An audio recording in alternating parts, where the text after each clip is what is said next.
So ito ang KPV 150 ng Skygo.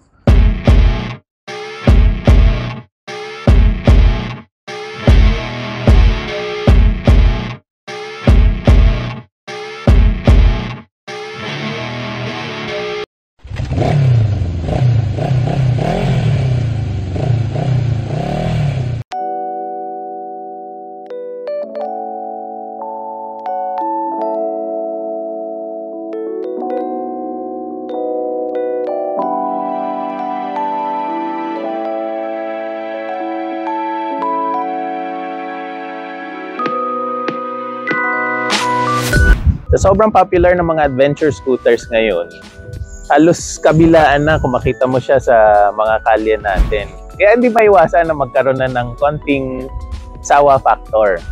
Kasi halos magkakaparehong itsura.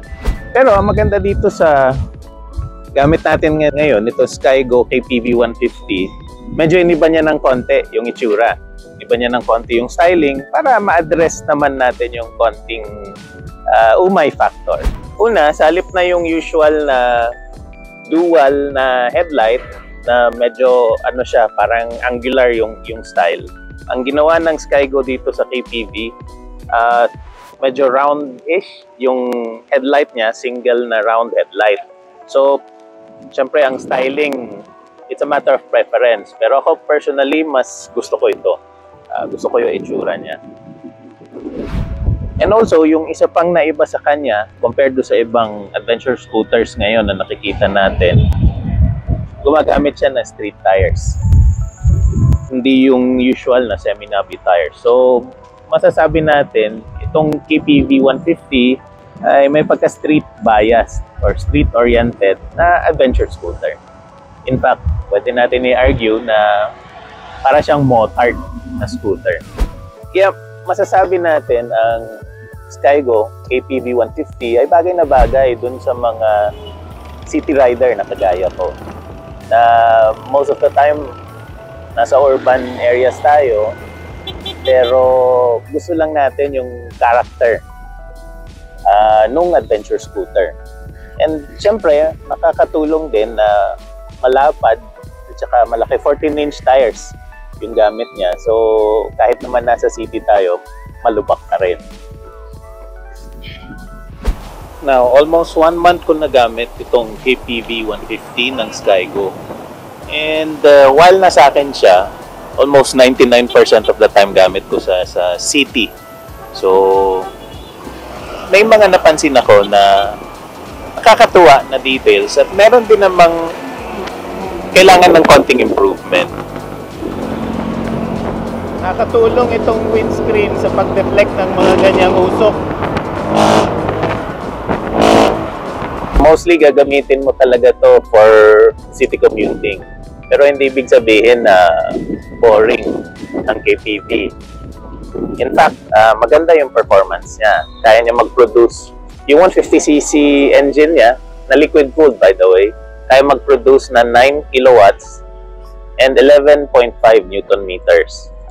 So more than enough yun sa city duties and enough power na rin for the occasional weekend touring.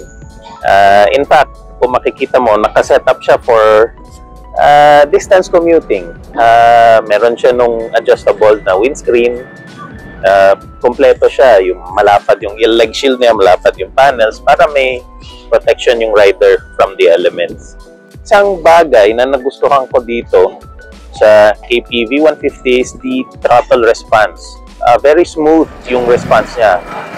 For commuting, lalo na kung yung bumper-to-bumper traffic, napansin ko sa mga scooters na 150cc and up, meron siyang konting jerkiness sa response ng throttle pag yung stop and go ka.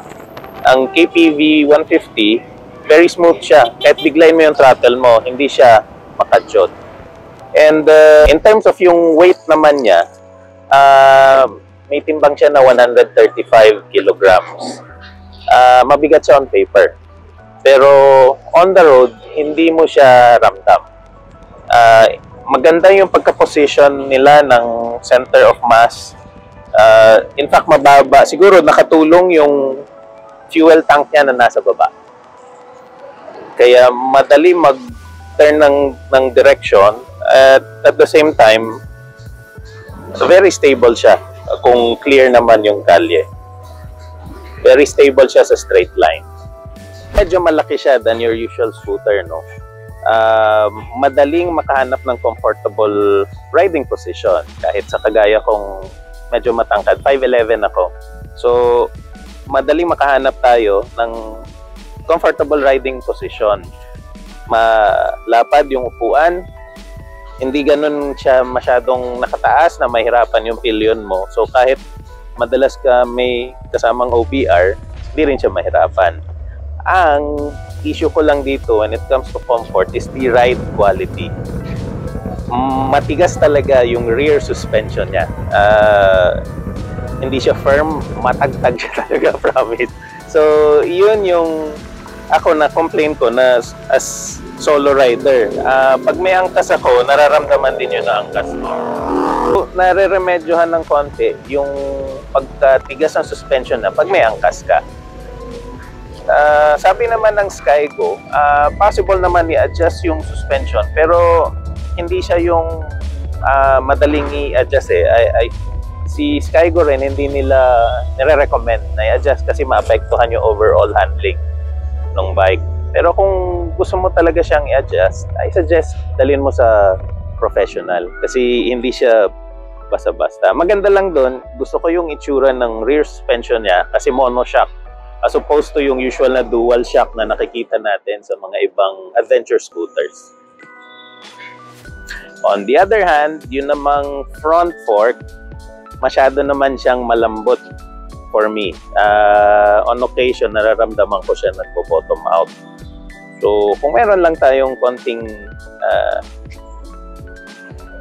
need for improvement, palagay ko yung suspension setup. Pero everything else, for me, it's perfect. Pag inon mo yung ignition, makikita mo na may magbi-blink na ABS icon. Pero itong gamit natin ngayon is the standard variant. So, ito yung non-ABS. May option ka na palagyan ng ABS from the factory, no? Pero magdadagdag ka ng additional 10,000 pesos on top of yung SRP niya na 104,500. Now, as far as adventure scooters go, actually napaka-affordable nun. Kasi karamihan na adventure scooters ngayon na lagpas ng 150,000 pesos. So, itong Skygo KPV 150 at 104,500 kung spot cash, napaka-gandang value for money. Now, there's a big difference between affordable and cheap. And masasabi ko po with confidence, hindi cheapify ang Skygo KPV 150 kahit abot kaya ang presyo niya. Sa mga switch gears pa lang, yung mararamdaman mo yung build quality. And ginamit ko siya for almost 1 month now. Hindi ko talaga siya binaby. Talagang gamit kong gamit, mostly sa rush hour traffic. Usually, nagmamadali tayo, naglalagari tayo from one press con to another. And wala akong naging problema. Now, kung magiging masyado lang tayong masela ng konti, siguro may mararamdaman mo, may vibration dun sa grip sa handlebar. Hindi siya issue for daily use. Palagay ko magiging issue lang siya for distance riding. Kung magtuturing ka, gagamitin mo siya the whole day, dyan mararamdaman, medyo mamamanid yung kamay mo sa vibration. Pero for normal daily use, hindi siya issue. Another point din, medyo naingayan ako ng konti sa muffler. Nako-conscious ako, especially kung dadaan ka sa populated residential area, medyo mako-conscious ka na i-open yung throttle kasi maririnig mo talaga, medyo maingay yung tunog ng tambucho niya. On the other hand, medyo mas nainganyo ka na i-ride siya aggressively and kaya naman niya. Now siguro, isa pa na kung meron lang akong konting may comment about the KPV, yung hindi siya kasing versatile ng ibang scooters. Limited yung cargo capacity niya under the seat, and yung maitatali mo rin kasi split type yung grab rails niya, so limited din yung maitatali mo. Hopefully may available naman na aftermarket rack para sa KPV para malagyan mo siya ng top box. Pero other than that, no complaints here. Especially, napaka value for money siya. Imagine, ang mas tag price niya, mas mababa ng almost 50,000 pesos compared dun sa competition niya. So, kung naghahanap ka ng medyo malaki-laking commuter na pwedeng mag-double as a touring or adventure scooter on the weekends, tapos ayaw mo naman mag-spend o mag-overspend, and at the same time gusto mo rin na medyo maiba yung itsura ng scooter mo dun sa marami ngayon na nakikita natin, then baka itong KPV 150 ang para sa'yo.